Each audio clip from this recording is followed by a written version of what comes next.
Naramdaman mo na ba na kahit wala kang ginagawa, parang may naiilang sa'yo ang mga tao?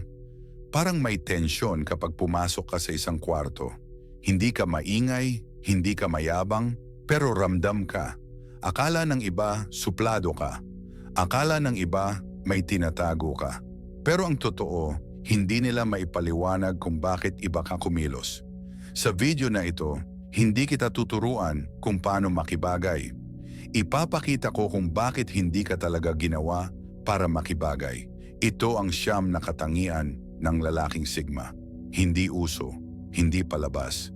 Pero kapag naintindihan mo ito, mauunawaan mo kung bakit tahimik ka at kung bakit may kapangyarihan ang katahimikan mo. Part 1, namumuhay sila sa labas ng spotlight. Ang karamihan ay humahabol sa pansin. Gusto nilang makita. Gusto nilang marinig. Ang lalaking sigma ay umatras. Hindi dahil mahina, kundi dahil alam niya ang presyo ng pagiging kita. Kapag kilala ka, may opinyon tungkol sa'yo. Kapag may opinyon, may pressure. Kapag may pressure, may control. Ang katahimikan ay proteksyon. Kapag wala kang spotlight, malaya kang kumilos. Walang tsismis, walang politika, walang kailangang patunayan. Maaga pa lang natutunan na niya ito. Kapag napapansin siya, may kapalit. Kapag tahimik siya, may kalayaan. Hanggang ngayon, dala niya iyon. Mas gumagana siya sa anino. Doon siya malinaw mag-isip. Part 2, mas nakikita nila ang tao kaysa sa sarili nito. Hindi mapanghusga ang lalaking sigma. Mapagmasid siya. Maraming tao ang nagsisinungaling muna sa sarili bago sa iba at naniniwala sila sa sariling kwento. Nakikita ito ng lalaking sigma habang nangyayari. Hindi dahil espesyal siya, kundi dahil sanay siyang magbasa ng galaw, tono at intensyon. Lumaki siyang kailangang umintindi, hindi sapat ang salita. Kailangan ang pagbasa sa kahulugan sa likod nito. Alam niyang lahat ay may maskara. Ang kaibahan, alam niya kung kailan ito suot at kung kailan lumalabas ang totoo. Kaya hindi siya nadadala sa salita. Mas pinakikinggan niya ang ibig sabihin at doon naiilang ang mga tao dahil bihira ang nakakakita ng ganoon kalinaw. Part 3, kaya nilang magbago sa gitna ng kaguluhan. Marami ang natataranta kapag bumagsak ang plano dahil umaasa sila sa plano. Ang lalaking sigma ay umaasa sa kakayahang magbago. Hindi sa resulta, hindi sa istruktura. Sanay siya sa pagbabago. Sanay sa biglaang liko ng buhay. Kaya kapag may nagbago, hindi siya nababasag. Hindi siya kapit sa iisang direksyon. Marami siyang nakikitang daan. Habang ang iba ay natitigilan sa saradong pinto, siya ay naghahanap na ng ibang labasan. May kapalit ito. Kapag tahimik ang lahat, hindi siya kampante. Hindi kaba, kundi alertness. Part 4, pinaghihiwalay nila ang damdamin at desisyon. Nararamdaman din ng lalaking sigma ang galit, takot at pananabik.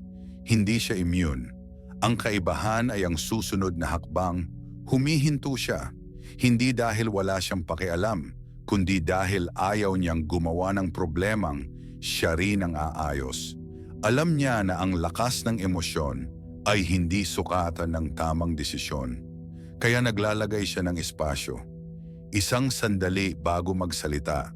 Isang sandali bago kumilos. Para sa iba, malamig iyon. Para sa kanya, disiplina iyon. Mas pipiliin niyang mag-isip minsan kaysa humingi ng tawad paulit-ulit. Part 5, leader sila. Kapag kailangan lang, kapag maayos ang lahat, tahimik siya. Kapag may gulo, bigla siyang naroon. Hindi siya naghahanap ng titulo. Hindi siya naghahanap ng kredito. Hinahanap siya ng sitwasyon. Dahil kalmado siya sa ilalim ng pressure. Inaayos niya ang problema. Pagkatapos, umatras siya. Hindi dahil takot sa responsibilidad, kundi dahil ayaw niyang mabuhay sa ego ng posisyon. Alam niya ang limitasyon niya at hindi siya nag-aalok ng lakas na hindi kailangan. Iyon ang tunay na pamumuno, walang palabas, may solusyon. Part 6, tahimik silang perpeksyonista. Napapansin ng lalaking Sigma ang hindi tugma. Kwento na may butas, ngiti na hindi totoo, plano na may kulang. Hindi niya hinahanap ang mali. Kusa itong lumilitaw sa isip niya. Madalas ito ay galing sa survival. Lumaki siyang kailangang maging alerto. Kailangang makaramdam bago mangyari. Hanggang ngayon, dala niya iyon. Para sa iba, detalye lang. Para sa kanya, datos.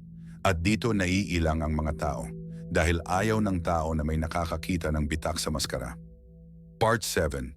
Tahimik silang lumulutas ng problema. Kapag may problema, maraming tao ang nagsasalita, nagrereklamo, humihingi ng opinyon. Ang lalaking Sigma ay tumatahimik, hindi para umiwas, kundi para mag-isip. Mas malinaw ang isip niya kapag mag-isa, kapag walang ingay, kapag walang opinyon ng iba.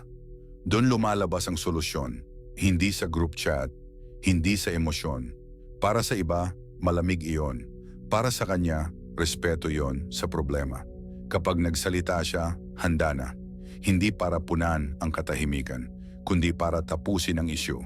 Part 8, natututo sila sa pagmamasid. Hindi bastos ang lalaking Sigma, hindi rin mayabang. Iba lang ang paraan niya ng pagkatuto. Mas mahalaga sa kanya ang makita kung paano gumagana ang isang bagay. Ang tagubilin ay panandalian.